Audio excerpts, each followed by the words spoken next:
Welcome back to my channel. అప్పటికప్పుడు పోసుకునే instant రాగి దోశ. అట్టు అనాలి దీన్ని. 1 కప్పు రాగి పిండి, కొంచెం 1 స్పూన్ రవ్వ, 1 స్పూను గోధుమ పిండి, కొంచెం బియ్యం పిండి, ఇంతనే. ఇందులో అల్లం వెల్లుల్లి పేస్టు, కొంచెం జీలకర్ర, తర్వాత పచ్చిమిర్చి, కొత్తిమీర, కొంచెం ఉప్పు.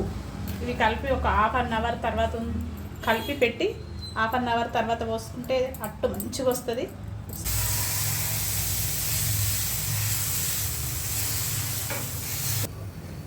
ఇలా వచ్చింది చూడండి, బాగా వచ్చింది. ఇచ్చుకపోదు కూడా పోసేటప్పుడు.